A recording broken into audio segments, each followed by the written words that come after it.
Maqasidus syariah, ya. eh, Pada sesi pertemuan sebelumnya kita membicarakan tentang sejarah ilmu maqasid. Eh, ulama ulama terdahulu, ada, ya, ulama-ulama terdahulu telah membahas inti daripada maqasid, seperti Al-Imam Al-Haramain Al-Juwaini dalam beberapa bukunya itu telah berbicara tentang uh, maqasid syariah. Ada bukunya Al-Burhan, Al-Irsyad, dan Ghiyathul Umam fit Tayathil Zulam. Ya. Kemudian Al-Imam Al-Ghazali dalam beberapa bukunya juga berbicara tentang konsep-konsep maqasid. Imam Al-Juwaini yang kemudian merumuskan uh, tiga kategori: kategori daruriyat, kategori hajiyat, dan kategori tahsiniyat. Daruriyat itu sesuatu yang wajib dijaga. Uh, Kemudian yang kedua, uh, ad-daruriyat, al-wajibat, dan at-tahsiniyat.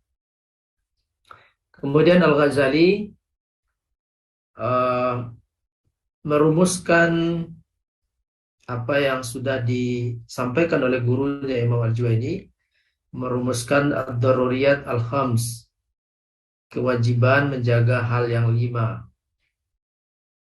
yaitu sesuai dengan uh, rumusan Al-Ghazali. Yang pertama adalah hifdzuddin, menjaga agama. Yang kedua, menjaga jiwa, hifdzu an-nafs.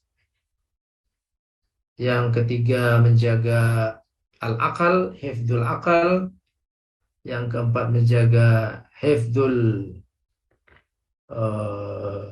an-nasal, keturunan. Dan yang kelima, hifdzul mal.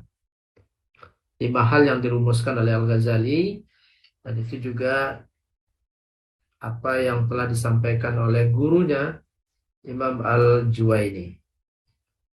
Kemudian setelah itu, abad setelah itu, muncul Izzuddin bin Abdissalam dalam bukunya Qawaidul Ahkam fi Masalihil Anam. Al-Izz merumuskan konsep kemaslahatan, dan konsep mafsadah, kerusakan, kemafsadahan. Di Indonesia kan kerusakan. Nah, buku ini berbicara panjang lebar tentang maslahah, tentang maksud atau maqasid dari syariah, dan apa itu mafsadah, kerusakan. Setelah Izzuddin, 1 abad setelah Izzuddin, datang Asy-Syatibi dalam bukunya Al-Muwafaqat, ya, merumuskan lebih detail tentang maqasidus syariah. Setelah Asy-Syatibi datang Muhammad Tahir Ibn Ashur dengan buku Maqasidus Syariah Al-Islamiyah. Dan satu zaman dengan Muhammad Tahir Ibn Ashur datang Allal Al-Fasi Al-Fihri dengan bukunya Maqasidus Syariah Al-Islamiyah wa Makarimuha. Dr. Ahmad Ar-Raisuni mengatakan bahwa Asy-Syatibi adalah orang yang melahirkan ilmu maqasid dalam bentuk potensi. Sementara Muhammad Tahir Ibn Ashur adalah orang yang melahirkan ilmu maqasid dalam bentuk yang utuh. Jadi lahir ke permukaan kira-kira begitu. Kalau Asy-Syatibi lahir dalam bentuk potensi, sudah berwujud, konsep-konsepnya sudah ada, tetapi lahir dalam bentuk yang physically itu di tangan Muhammad Tahir Ibn Ashur. Tokoh-tokoh sebelumnya adalah seperti Izzuddin bin Abdissalam, Al-Ghazali, dan Imam Al-Juwaini adalah peletak dasar-dasar dari apa yang kemudian dilahirkan oleh Asy-Syatibi dan Muhammad Tahir bin Ashur. Jadi ini sejarah, sekali lagi kita mengulang, sejarah munculnya ilmu maqasid. Dan maqasid ini, ya, sebelum Imam Al-Juwaini pun sudah banyak karangan-karangan, tetapi dengan istilah ilal, ya, ilalus syariah. Ada mahasin, mahasinul Quran, dan lain sebagainya. Dan qawaid, macam-macam. Karya para ulama yang menjelaskan tentang maqasid ini. Nah, ini sejarah munculnya ilmu maqasid. Kemudian mana ya? Ada ayat. Oke. Pertanyaan yang kedua adalah tentang bagaimana kita bisa menentukan maksud dari firman Allah. Jadi ada beberapa cara. Yang pertama, maksud itu sudah langsung disebutkan oleh Allah di dalam Al-Quran. Wa ma arsalnaka illa rahmatan lil alamin. Alasan Nabi Muhammad SAW diutus adalah sebagai rahmat bagi alam semesta. Lalu juga tujuan diciptakannya kehidupan dan kematian. Langsung disebutkan di dalam Al-Quran, liyabluwakum ayyukum ahsanu amala. Untuk menguji kamu sekalian dan untuk mengetahui siapakah yang terbaik amal perbuatannya. Kemudian tujuan disyariatkannya puasa. Tujuan diwajibkannya puasa. Al-Quran langsung menjelaskan, ya, tujuan dari ibadah puasa, yaitu la'allakum tattaqun. Atau dari hadis Nabi kita juga dapatkan, sumu tasihhu, berpuasalah niscaya engkau akan mendapatkan kesehatan. Begitu juga dengan disyariatkannya qisas, hukum qisas, hukum membunuh orang yang telah membunuh orang lain dengan sengaja. Tujuannya adalah untuk walakum fil qisasi hayatun ya ulil albab la'allakum tattaqun. Ada dua di sini, hayatun. Di dalam qisas itu ada kehidupan. Dan kemudian juga tujuannya adalah untuk agar manusia bertakwa kepada Allah Subhanahu wa taala. Dan seterusnya. Ini adalah tujuan-tujuan yang jelas disebutkan di dalam Al-Quran. Nanti ada tujuan-tujuan yang tidak disebutkan secara detail, secara verbal, tetapi ulama-ulama dapat menemukan maqasidnya, tujuan dan maksud dari ayat, dan bahkan maqasid, tujuan dari hukum-hukum yang telah diberikan oleh Allah Subhanahu wa taala. Semua memiliki tujuan dan maksud.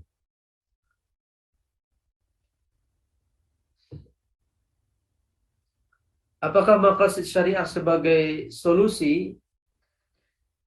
Tentu karena maqasid memang diperuntukkan untuk mencari hal-hal yang baru sesuai dengan kebutuhan zaman. Banyak persoalan-persoalan yang dihadapi oleh umat, tentu persoalan-persoalan itu harus menemukan solusi. Dan salah satu cara untuk menemukan solusi adalah menemukan maksud dan tujuan dari syariah. Syariah itu kita sudah jelaskan merujuk kepada Islam secara keseluruhan. Syariah juga bisa lebih spesifik berkaitan dengan hukum-hukum fikih, hukum-hukum halal, haram, dan lain sebagainya. Bisa juga berkaitan dengan perilaku. Jadi maqasidus syariah adalah berkaitan dengan banyak hal. Dan diharapkan maqasidus syariah sebagai solusi dari persoalan-persoalan yang dihadapi oleh umat manusia yang semakin lama semakin berkembang. Kemudian apakah ayat-ayat kauniyah ini menguatkan ayat-ayat Qur'aniyah? Ya, Allah menurunkan 2 wahyu. Wahyu yang natik, wahyu yang berbicara yaitu Al-Quran, dan wahyu yang tidak berbicara yaitu alam semesta. Kedua-duanya saling menguatkan. Kedua-duanya saling menjadi bukti bagi yang lainnya bahwa ayat-ayat ini memastikan keberadaan Allah Subhanahu wa taala, dan ayat-ayat ini dalam konteks maqasid syariah diperuntukkan oleh Allah untuk manusia agar manusia mendapatkan meraih kemaslahatannya sesuai dengan kaidah agama yang telah digariskan dalam agama Islam itu sendiri. Jadi betul bahwa ayat-ayat kauniyah ini sudah pasti menguatkan ayat Qur'annya. Dan ayat-ayat Qur'aniyah sudah pasti juga menjelaskan ayat-ayat kauniyah ini. Jadi 2 ayat ini saling menguatkan, saling menjelaskan. Karena bersumber dari sumber yang satu, yaitu Allah Subhanahu wa taala. Kemudian apakah urutan yang dibuat oleh Imam Al-Ghazali merupakan urutan prioritas? Ya. Imam Al-Ghazali menginginkan dari Ad-Daruriyat Al-Khams atau Al-Kulliyat Al-Khams, khams itu 5, kewajiban keutamaan yang 5 itu menurut Imam Al-Ghazali adalah urutan-urutan prioritas. Yang pertama hifdzuddin, ya, menjaga agama. Bagi Imam Al-Ghazali agama adalah prioritas utama. Tanpa agama maka kehidupan yang lain-lainnya menjadi sia-sia. Yang kedua hifdzun nafs, jiwa. Jiwa yang dapat menangkap pesan-pesan agama, dan jiwa pula yang dapat memerintahkan untuk pesan-pesan itu diimplementasikan. Yang ketiga akal, menjaga akal. Akal adalah perangkat untuk bisa memahami syariat, perangkat untuk bisa memahami agama. Dan hanya orang berakal yang diberi taklif, kewajiban untuk menjalankan agama. Kemudian menjaga an-nasab, ya, menjaga keturunan. dan yang terakhir adalah menjaga harta benda. Ini urutan-urutan menurut Imam Al-Ghazali. Tentu apa yang disampaikan oleh Imam Al-Ghazali itu eh,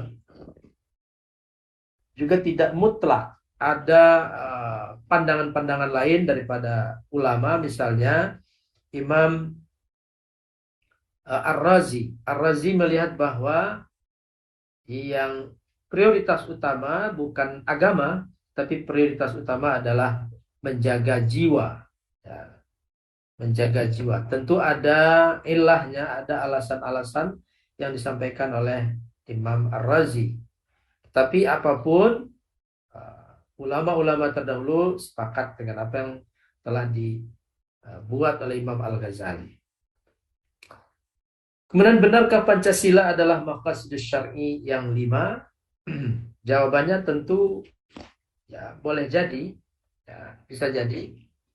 Kalau kita mengembangkan pengertian apa tadi, maqasid tadi itu, misalnya ketuhanan yang Maha Esa. Ya. Ketuhanan yang Maha Esa tentu berkaitan dengan menjaga agama dari sisi tauhid, menjaga agama dari sisi tauhid, kemanusiaan yang adil dan beradab. Ada kata-kata adil, berlaku adil, tentu menjadi maqasid syariah. Persatuan Indonesia diambil dari kata-kata al-ukhuwah, at-ta'awun, at-ta'adud. Ya.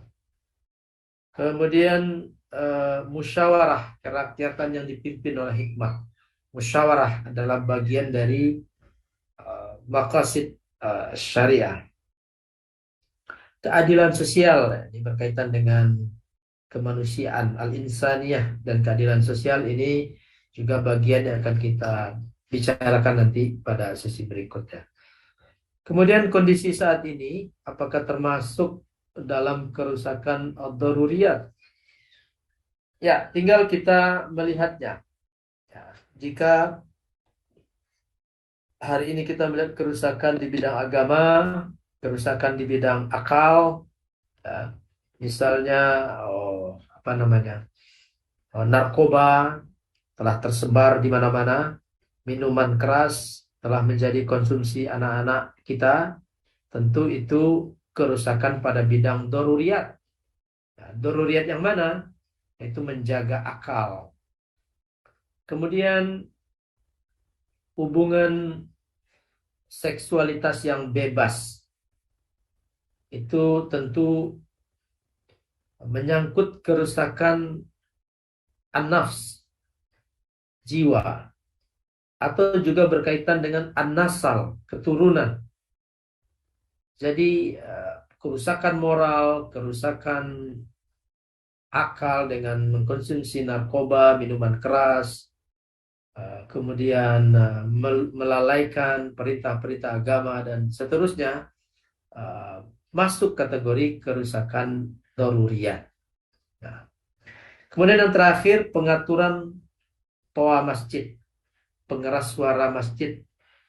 Nah, ini saya rasa mungkin pertanyaannya karena ada ini, karena ada contoh dari maqasid yang umum, yaitu berbuat adil. Contoh dari maqasid parsial yaitu panggilan azan. Nah, mungkin karena ada azannya, maka terpancing untuk bertanya bagaimana tentang pengaturan toa. Jadi kita kembali ke panggilan azan. Pertama, contoh maqasid yang umum itu, ini pembagian yang dibuat oleh Muhammad Tahir bin Ashur. Ada yang umum, ada yang parsial, ada yang khusus. Yang umum itu berlaku untuk di mana saja, kapan saja, dan bagi siapa saja. Yang parsial itu ya, panggilan azan contohnya. Panggilan azan itu tentu dimaksudkan untuk memberitahu bahwa waktu sholat sudah datang. Memberitahu agar umat Islam segera meninggalkan pekerjaannya dan bergegas untuk sholat. Nah, tujuan panggilan itu terbatas. parsial, terbatas, hanya untuk kegiatan sholat. Jadi panggilan azan itu terbatas untuk kegiatan sholat, dimulainya sholat. Begitu juga dengan kesaksian. Kesaksian itu ya dimaksudkan untuk memberikan penjelasan bukti-bukti dalam satu kasus. Ini yang disebut dengan parsial. Adapun yang khusus itu lebih domainnya lebih luas. Khusus keluarga, khusus persoalan sosial, khusus persoalan hak asasi manusia. Jadi ini yang berkaitan dengan maqasid yang dibagi tiga ini dalam pemahaman Muhammad Tahir bin Ashur. Nah, mengatur panggilan azan, apakah termasuk doruriyat? Tentu tidak, karena tidak berkaitan dengan 5 hal tadi itu. Ya. Pengeras suara itu untuk menyampaikan, media untuk menyampaikan kepada masyarakat waktu sholat telah masuk. Nah, sementara jika tidak ada aturan pengeras suara itu, maka tidak ada yang terganggu kehidupan keagamaan, ya, tidak terganggu sholat, tidak terganggu al-wajibat, kewajiban-kewajiban, ya, tidak terganggu. Ini masuk kategori tahsiniyat, masuk kategori pelengkap. Pengeras suara itu adalah pelengkap untuk sampainya pesan kepada masyarakat bahwa sholat sudah masuk. Jadi kalau kita kategorikan, maka pengaturan toa atau pengeras suara itu masuk kategori tahsiniyat. Itu beberapa penjelasan tentang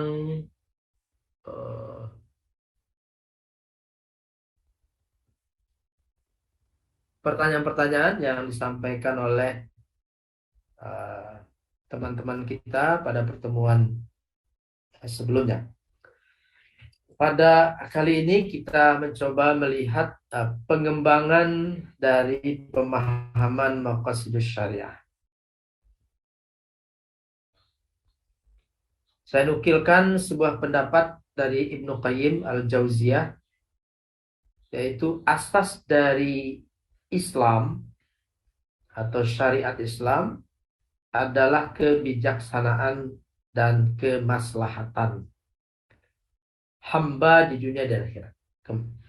Ya, sebut saja kemaslahatan manusia di dunia dan di akhirat.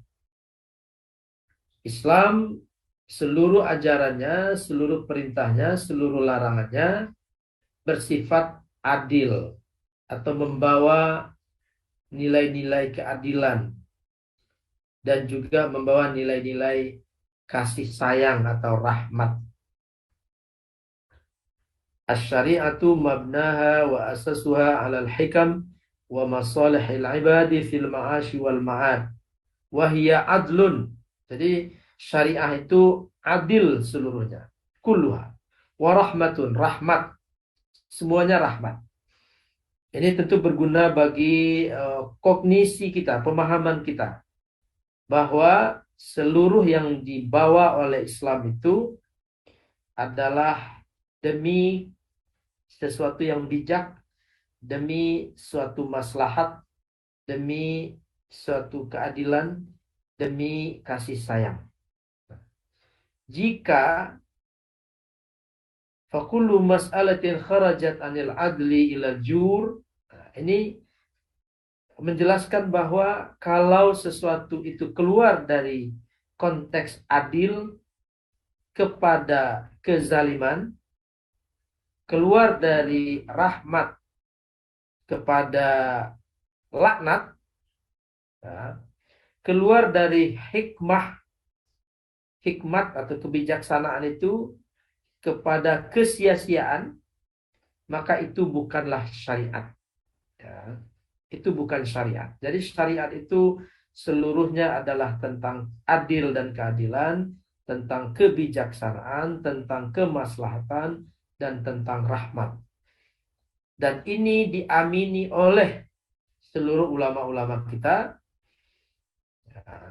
seluruh masyayikh kita, bahwa Islam itu semuanya adalah tentang kebijaksanaan, tentang maslahat di dunia dan di akhirat, tentang keadilan dan penuh kasih sayang. Keyakinan ini tentu menjadi dasar bagi kita dalam menjalani kehidupan keagamaan kita dan kehidupan di dunia dan kehidupan akhirat kelak.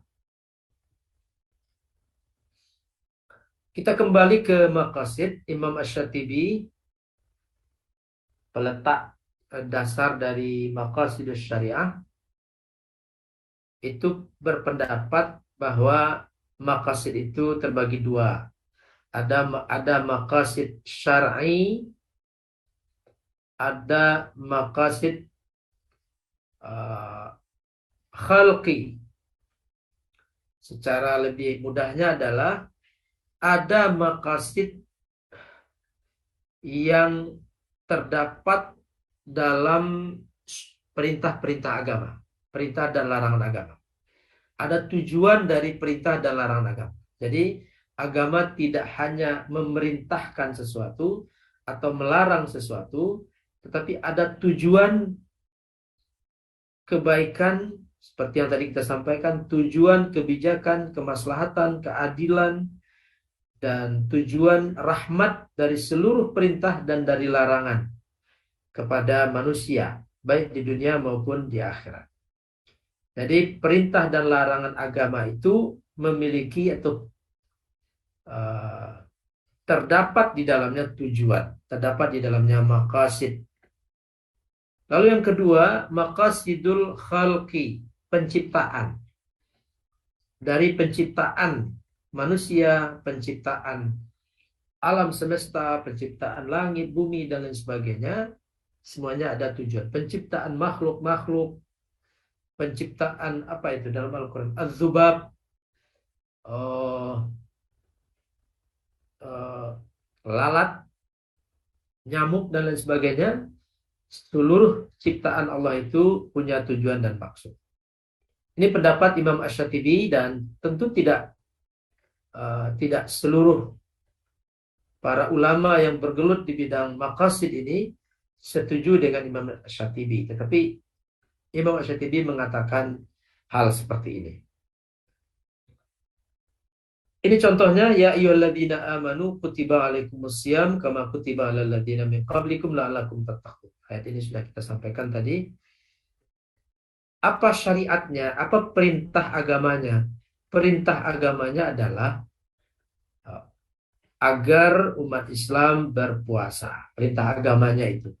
Nah, di dalam perintah ini ada maksudnya, ada tujuannya.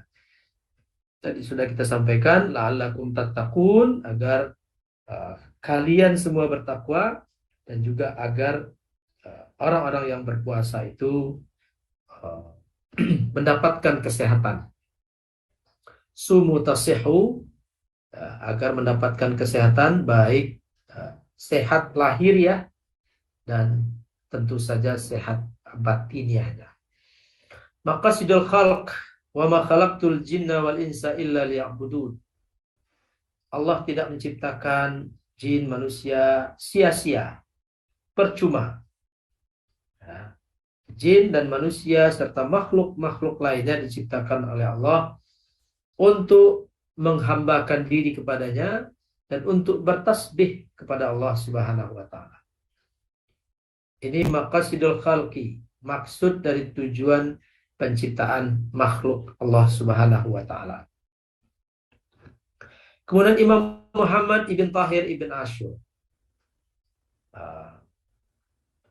menurut Profesor Dr. Ahmad Ar-Raisuni, Muhammad bin Tahir bin Ashur inilah kemudian yang semacam bidan yang menyambut kelahiran Maqasidus Syariah dalam bukunya Maqasidus Syariah. Apa kata Imam Muhammad bin Tahir bin Ashur? Beliau wafat sekitar 1973, jadi masih kontemporer juga. Walaqad alimna anna syari' ma arada minal islahil munawwah bihi mujarrad salah al-aqidah wa salahil amal bil ibadah kama qad yutawahham bal arada minhu salah ahwalin nas wa syu'unihim fil hayah al-istimaiyah. Jadi Muhammad bin Tahir bin Ashur tidak mengklasifikasikan bahwa ini maqasidul syar'i dan maqasidul khalqi, tapi melihat semuanya dalam satu kesatuan. Ya, dalam maqasidul syar'i terdapat maqasidul khalqi. Dalam maksud perintah dan larangan terdapat maslahat bagi hamba. Seperti tadi itu, kutiba alaikumusiyam, la'allakum tattaqun atau sumu tasihu. Ya, di dalam puasa kita akan mendapatkan sehat. Nah, itu sehat itu juga berguna bagi al-khalq, bagi hamba, bagi makhluk Allah Subhanahu wa taala. Ini tadi penggagas ilmu maqasid, sejarah tiang-tiang pokok dari munculnya ilmu maqasid. Imam Al-Juwaini yang juga dikenal dengan Imamul Haramain, seorang mutakallim, ahli kalam, dan kalamnya adalah kalam Asy'ari. Kemudian fikihnya fikih Syafi'i, dan Imam Abu Hamid Al-Ghazali Asy-Syafi'i. Kemudian Izzuddin ibni Abdissalam, Abu Ishaq Asy-Syatibi, Muhammad Tahir bin Ashur, dan Alal Al-Fasi. Alal Al-Fasi ini meninggal 1974, adalah tokoh dan ulama dari Maroko.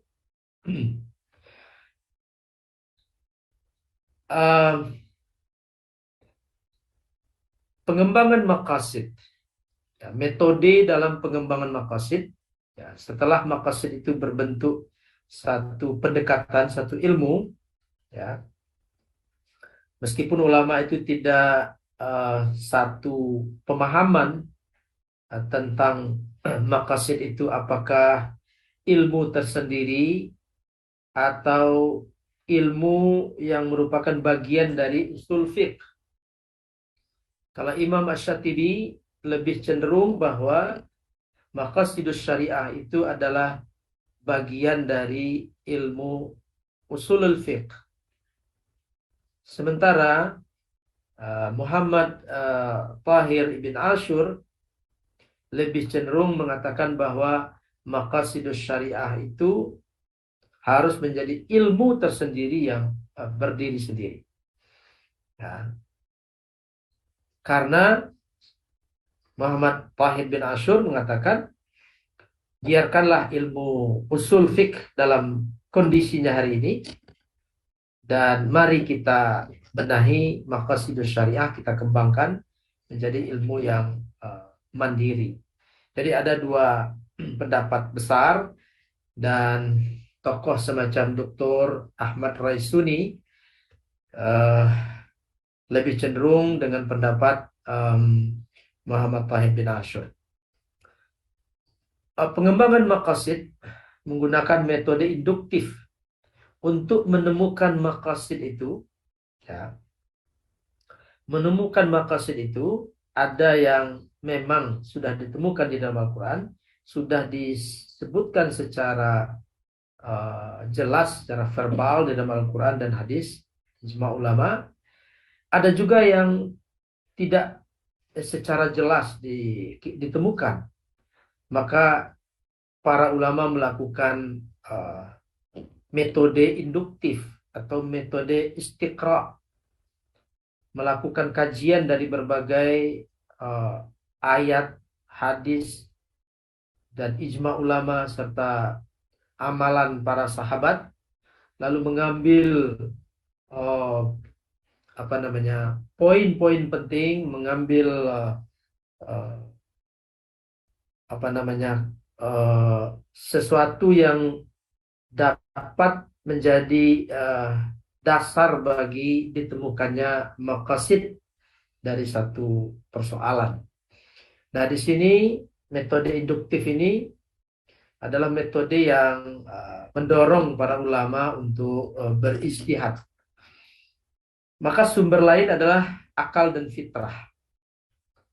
Ya, ketika melakukan istiqra atau menggunakan metode induktif,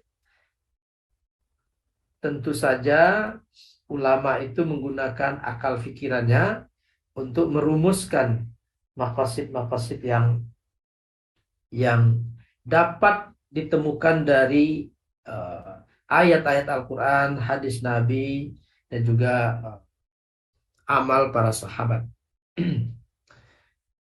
Fitratallahi allati fataran nasa 'alaiha. Ini sebuah ayat yang menjelaskan tentang fitrah, bahwa manusia itu memiliki fitrah, dan fitrahnya itu dapat menangkap sesuatu yang juga suci. Ya, tujuan syariat itu suci, dan fitrah manusia sebagaimana juga akal dapat menangkap pesan-pesan yang ada di dalam Al-Quran dan hadis tersebut.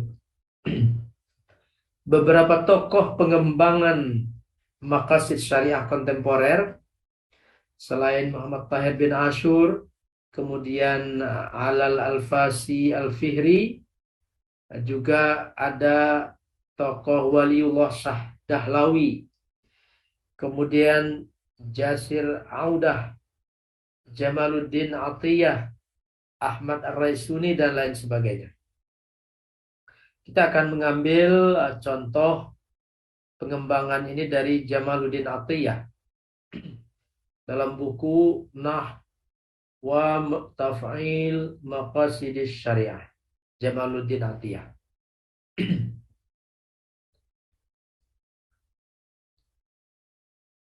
Ini konsep yang dibuat oleh Jamaluddin Atiyah. Kita ke sini. Nah, jadi Jamaluddin Atiyah mengembangkan dari sekedar menjaga menjaga 5 hal, itu kurang satu, harta benda ya. Dari menjaga hal-hal yang menurut Jamaluddin Atiyah individual, itu juga merujuk kepada konsep Muhammad Tahir bin Ashur.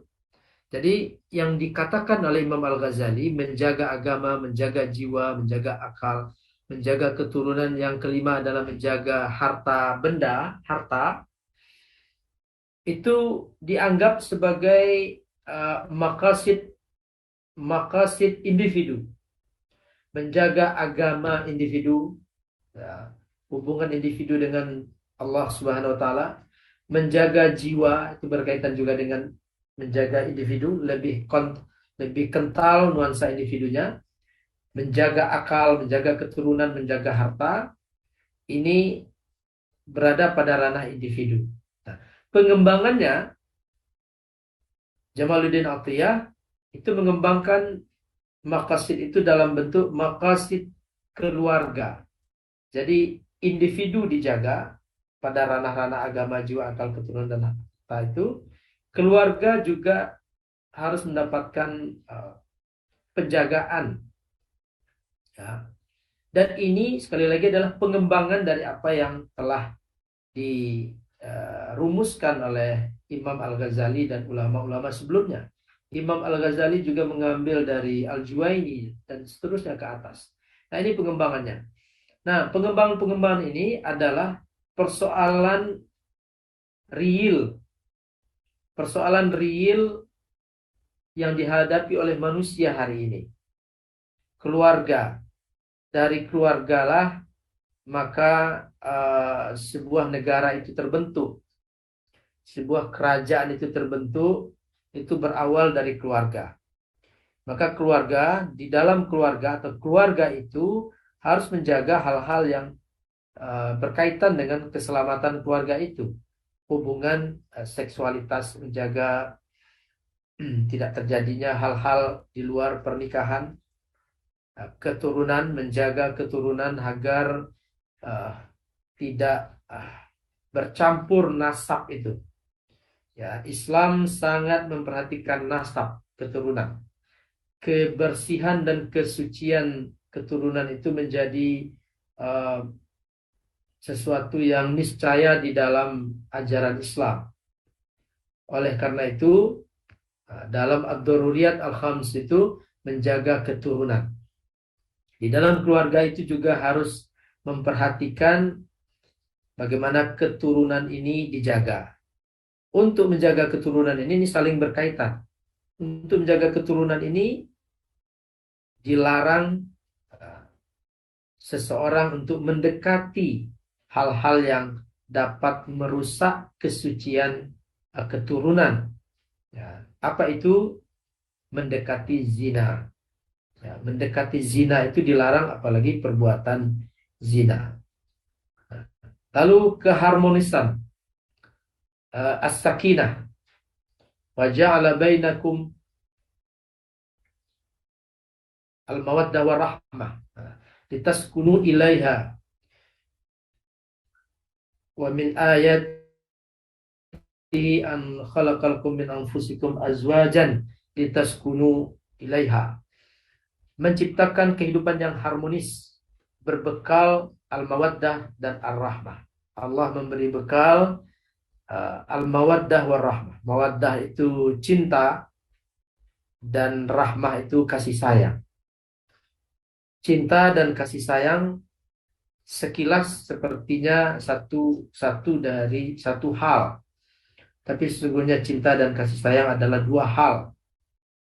Cinta bersifat ofensif, ekspansif, sayang bersifat defensif. Dan cinta mengambil, sayang memberi. Dua senjata ini akan melahirkan kehidupan yang harmonis atau keharmonisan dalam hidup. Berikutnya adalah keturunan. Keluarga punya kewajiban untuk menjaga keturunan. Ya, sudah tadi di nomor 2. Yang kelima, keberagamaan. Ini Jamal Atiyah meletakkan keberagamaan. Jadi bukan beragama, tapi keberagamaan. Ya, di nomor sekian. Menjaga keberagamaan. Menjaga ketaatan dalam agama. Lalu juga harta benda. Ya, menjaga harta benda. Selanjutnya, pengembangan dari maqasid adalah berkaitan dengan umat. Berkaitan dengan komunitas tertentu. Menjaga unsur umat. Ya. Kalau di dalam keluarga itu juga menjaga unsur keluarga. Unsur keluarga itu yang kita sebut dengan keluarga inti. Yang dimaksud dengan umat ini ada unsur-unsur umat itu dijaga. Menjaga keamanan. Ya, keamanan umat. Bagaimana umat tidak terpecah belah. Umat tidak diadu domba. Umat berkonflik. Ya, itu adalah bagian dari maqasid syariah yang perlu dikuatkan dan ditemukan oleh umat itu sendiri. Keadilan, menciptakan keadilan, dan lawannya adalah kezaliman, kesewenang-wenangan. Umat harus menjaga keadilan dan menghindari dan menghindarkan umat itu dari kesewenang-wenangan dan kezaliman. Umat juga berkewajiban menjaga agama dan akhlak. Ada syair dari Shauki Beg, innamal umamu al akhlaqu ma baqiyat fa in dhahabat akhlaquhum dhahabu. Artinya adalah satu bangsa itu dinilai berdasarkan akhlak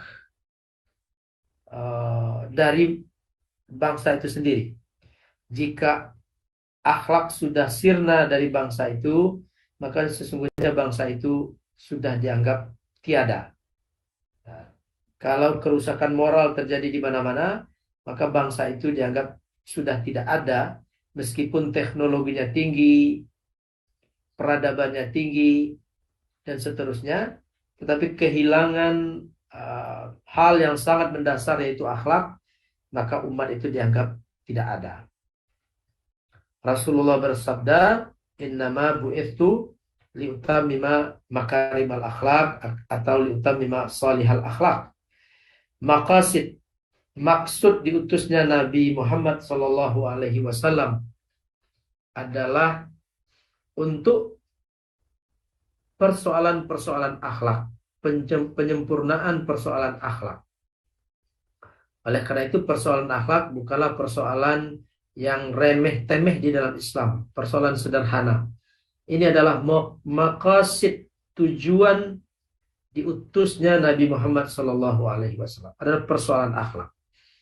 Jika diibaratkan dengan bunga, maka akhlak itu adalah bunga dari tumbuhan itu. Ya, tumbuhan bernama bunga apa? Bunga ros. Tumbuhan bernama ros. Maka akhlak itu adalah bunganya. Akhlak itu bukan batangnya, akhlak itu bukan dahannya, bukan daunnya. Akhlak itu adalah bunganya. Dan orang menanam bunga ros tentu untuk ingin mendapatkan bunga itu sendiri. Kerjasama, umat harus membangun kerjasama, at-ta'awun, ya, at-ta'adud, saling bekerja sama, saling menjalin kesepahaman, kemudian menyebarkan ilmu menjadi tersebarnya ilmu adalah menjadi maqasid dari syariah itu sendiri dan menjaga aset umat. Ya, umat ini memiliki aset dan itu wajib dijaga. Kemudian pada ranah kemanusiaan ada maqasid yang wajib kita menjaganya, saling bantu dalam kehidupan kemanusiaan. Kita hari ini hidup dalam berbangsa, bernegara. Nah, ranah kemanusiaan ini lebih luas lagi dari ranah umat. Ya. Ranah umat itu bisa ranah komunitas kecil, atau ranah umat Islam, atau ranah sifatnya lebih spesifik dari kemanusiaan. Kalau kemanusiaan itu tanpa memandang rasnya, tanpa memandang etnisnya, memandang agamanya, dan memandang sukunya, maka kemanusiaan itu perlu dijaga. Ada maqasidnya, saling membantu, saling menguatkan, bukan saling memakan. Bukan negara yang kuat memakan negara yang lemah. Jadi kalau ada sebuah institusi negara yang berada di bawah payung ajaran Islam, tentu semangat melindungi harus menonjol, karena itu adalah maqasid dari dikirimnya syariah. Ya, maqasid dikirimnya syariah itu wa ma arsalnaka illa rahmatan lil alamin, untuk menjadi rahmat. Jadi antar manusia harus ada saling menjaga, saling membantu, saling memperhatikan, bukan saling memakan, saling meniadakan, ya, saling menghisap, tidak seperti itu. Dan mungkin hari ini kita menemukan dunia yang berlaku hal-hal seperti itu. Yang kuat menghisap yang lemah berhutang kepada yang kuat, dan akhirnya negara dikuasai, penjajahan kembali terjadi, tetapi dalam bentuk yang lebih soft. Tidak penjajahan fisik, tapi penjajahan ekonomi, penjajahan aset, dan lain sebagainya. Kepemimpinan dunia. Dunia harus berada dalam satu keteraturan, dan tentu harus ada dalam sebuah sistem kepemimpinan dunia. Hari ini dikenal dengan banyak hal, banyak organisasi-organisasi. Ada organisasi OKI, organisasi OKI yang menghimpun negara-negara Islam atau negara-negara mayoritas Muslim. ada PBB, Persatuan Bangsa-Bangsa. Ini juga untuk kepentingan kemaslahatan manusia di dunia. Menjaga kedamaian. Ya, menjaga kedamaian, menjaga keadilan. Ini juga saling berkait dengan nomor-nomor di atas. Kemudian kemanusiaan berkaitan dengan hak asasi manusia. Maka sidus syariah sudah harus memasuki tema-tema kontemporer. Meskipun hak asasi manusia itu sudah ada ketika manusia ada muncul di muka bumi ini. Tetapi kita maksudkan dalam ini adalah sesuai dengan perkembangan kontemporer. Bagaimana negara-negara di dunia ini saling bekerja sama untuk penegakan hak asasi manusia. Dan yang terakhir, secara kemanusiaan tetap seorang muslim harus mendakwahkan, menyampaikan risalah Islamiyah kepada dunia untuk menyelamatkan kemanusiaan. Jadi dalam keyakinan Islam, kemanusiaan itu bisa selamat jika patuh dan tunduk kepada ajaran-ajaran agama. Dalam hal ini tentu ajaran Islam yang merupakan penutup wahyu, wahyu samawi, wahyu dari langit. Nah, bagian dari maqasid syariah menjaga kemanusiaan adalah senantiasa menyampaikan balighu anni walau ayah, itu sampaikanlah tentang Islam baik yang datang dari Al-Quran maupun datang dari hadis walaupun satu ayat.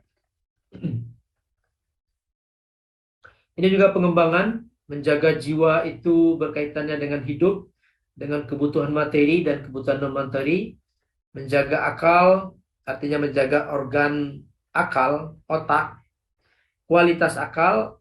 Akal itu dijaga fisiknya dalam bentuk menjaga organ akal, yaitu otak. Sesungguhnya akal itu punya pengertian yang tidak physically. Akal itu punya pengertian yang tidak fisik. Yang punya bentuk fisik adalah otak. Organ bernama otak. Secara fisik, organ ini harus dijaga. Lalu akal secara kualitasnya harus diberi pengetahuan. Ya, harus diberi informasi. Karena dengan pengetahuan itulah manusia dapat memfungsikan akalnya. Akal yang kosong dari pengetahuan tentu tidak bisa mendapatkan manfaat, tidak bisa memberikan manfaat bagi kehidupan di dunia dan di akhirat. Lalu musuh akal. Menjaga akal itu artinya juga menjaga akal dari pengaruh musuhnya, yaitu nafsu. Akal adalah media yang diberikan oleh Allah dan bersifat netral. Akal itu netral. Akal itu tidak jahat. Akal itu tidak punya keinginan. Akal itu adalah media. Nah, siapa yang akan menggunakan akal? Akal bisa digunakan oleh nafsu.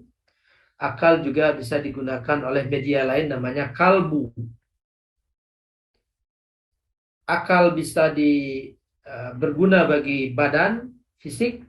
Akal bisa berguna bagi jiwa.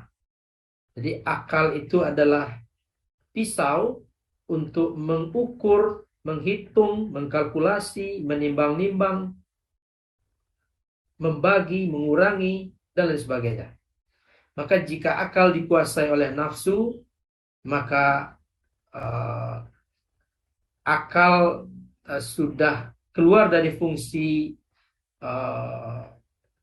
murninya untuk mendapatkan kemaslahatan bagi manusia. Menjaga keberagamaan, menjaga akidah, menjaga praktikalitas ibadah, menjaga sikap dan akhlak, Ini adalah maqasid dari syariah dalam menjaga keberagaman. Akidah harus bersih, harus steril, tidak meyakini hal-hal yang klinik, tidak mencampur adukkan akidah dengan hal-hal yang mistis, tidak percaya kepada hal-hal yang kekuatan-kekuatan gaib selain kepada Allah Subhanahu wa taala. Tidak mistis, tidak percaya kepada dukun, tidak percaya kepada peramal dan lain sebagainya. Itu membersihkan akidah dari kerusakan. Praktikalitas ibadah juga akan menjaga keberagamaan individu. Sikap dan akhlak. Lalu menjaga kehormatan, seksualitas, keturunan, harga diri, dan seterusnya. Menjaga harta. Individu harus menjaga hartanya. Sumber hartanya, pengeluaran dari hartanya, kepemilikan, dari mana, bagaimana kepemilikannya, warisan, ini juga wajib dijaga, warisan, kerusakan harta benda individu, dan pengembangan harta benda individu. Keluarga, ini sudah kita jelaskan tadi dalam kotak tadi itu. Menjaga hubungan seksualitas, nikah versus zina. Kita disyariatkan untuk menikah dan dilarang untuk berzina. Ifah, menjaga harga diri. Poligami dan talak. Poligami adalah syariat, ya, ajaran dari agama. Dibolehkan berpoligami untuk kepentingan-kepentingan yang dijamin oleh syariat atau dianjurkan oleh syariat.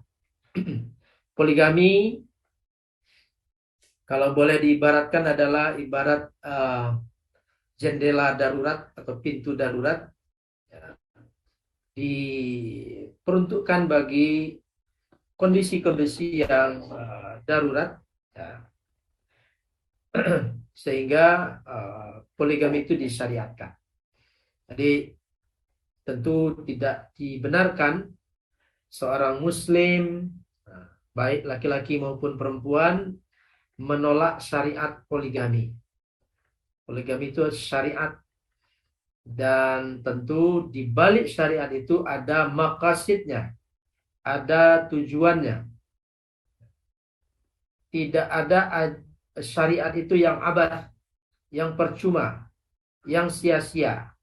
Termasuk di dalamnya adalah poligami. Tentu poligami itu dilakukan jika terpenuhi unsur-unsur itu. Begitu juga talak. Talak itu, kenapa Islam membolehkan talak?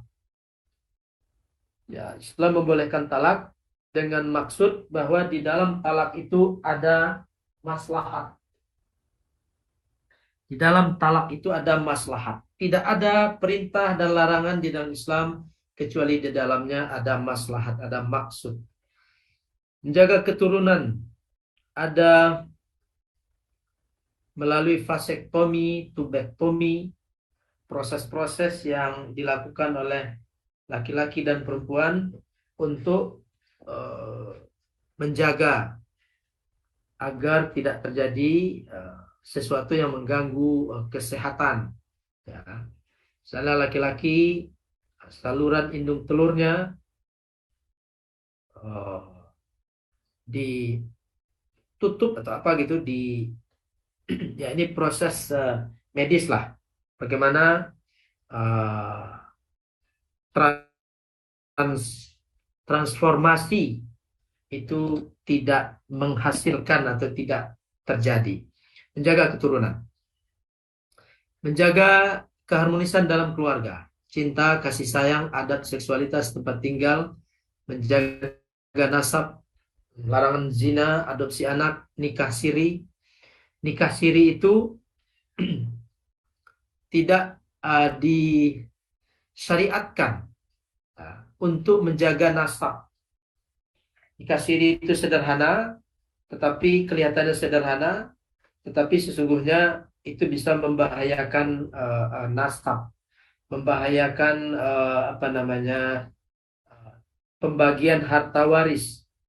Nikah siri artinya nikah yang tidak tercatat. Nikah siri itu sebenarnya halal, tapi dia tidak tercatat. Nah, nikah yang tidak tercatat itu berbahaya bagi nasab, untuk mengambil nasab. Dan juga apalagi kita hidup di zaman kontemporer, juga berbahaya bagi waris, harta waris, dan seterusnya. Menjaga keberagamaan. Ya, misi seluruh nabi syarat pasangan hidup.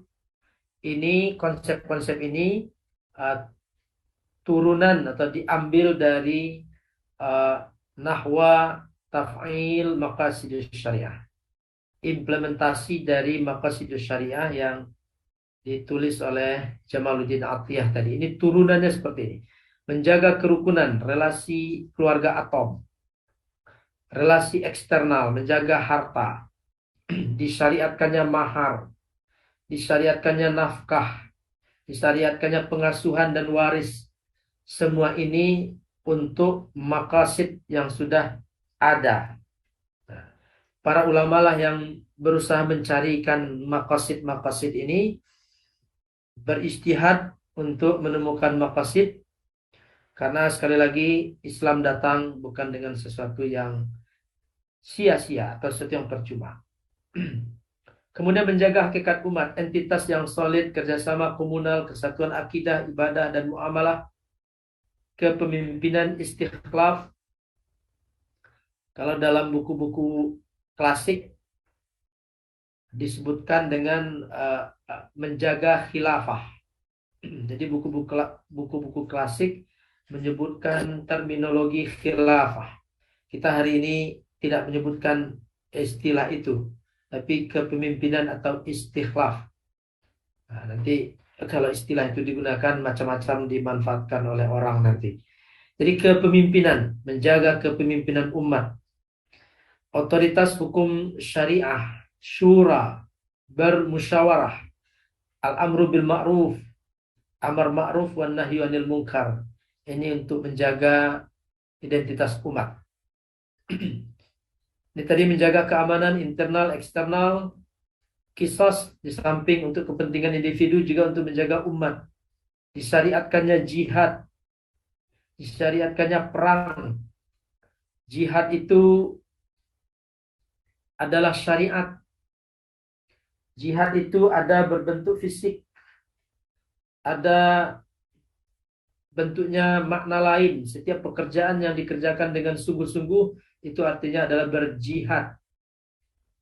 Setiap pekerjaan yang dikerjakan dengan sungguh-sungguh artinya adalah jihad. Berperang di jalan Allah juga jihad. Dan pengertian jihad ini tidak boleh dikurangi. Hanya untuk mengatakan bahwa jihad itu adalah bersungguh-sungguh dalam satu pekerjaan, lalu dihilangkan berperang di jalan Allah, dihilangkan dari konsepsi jihad. Itu salah dan keliru. Lalu juga tidak boleh dihilangkan bersungguh-sungguh dalam mengerjakan satu pekerjaan, dikeluarkan. Dan yang dianggap jihad hanyalah perang di jalan Allah, itu juga tidak benar. Jihad seperti yang tadi sudah dijelaskan, ya, melakukan satu pekerjaan dengan sungguh-sungguh, baik itu dalam bentuk perang maupun tidak dalam bentuk perang. Menjaga keadilan, adanya lembaga pengadilan, menjaga keadilan ini harus dilakukan oleh umat. Bagaimana pengadilan berlaku adil, pengadilan betul-betul berada di tengah, tidak berat sebelah, tidak seperti kata siapa itu? Saya dengar videonya, Menko Polhukam, tidak yang salah dibenar-benarkan atau yang benar disalah-salahkan. Itu adalah pengadilan yang tidak benar, dan itu akan mengeluarkan kita dari maqasidus syariah.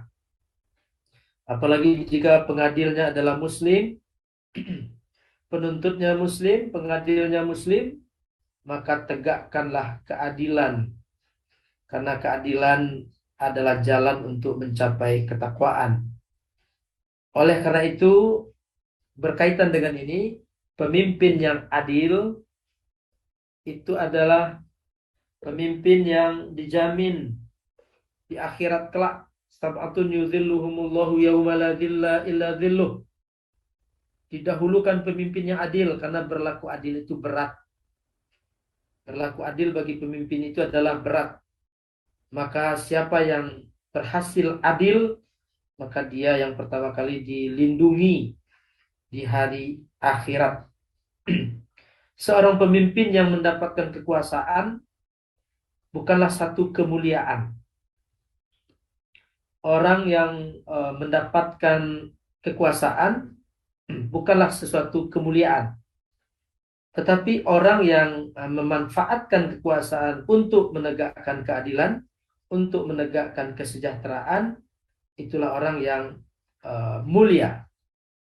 Jadi semata-mata mendapatkan kekuasaan belum mulia. Kekuasaan itu akan mulia jika pemegang kekuasaan itu dapat menegakkan keadilan, dapat menyebarkan kemaslahatan, maka disitulah kemuliaan itu. Dan pemimpin yang seperti itulah yang yudhilluhumullahu yawma la dhilla illa dhilluh. Pengadilan yang adil. Pengadil itu disebut juga di muka bumi ini sebagai wakil Tuhan. Maka jadilah wakil Tuhan yang betul-betul meniru sifat Tuhan. Kemudian penegakan hukum. Ini berkelindan juga dengan nomor 1. Penegakan hukum yang tidak pandang bulu. Membenarkan yang benar, menyalahkan yang salah. Tidak mencari alasan-alasan yang bisa menyalahkan yang benar atau membenarkan yang salah.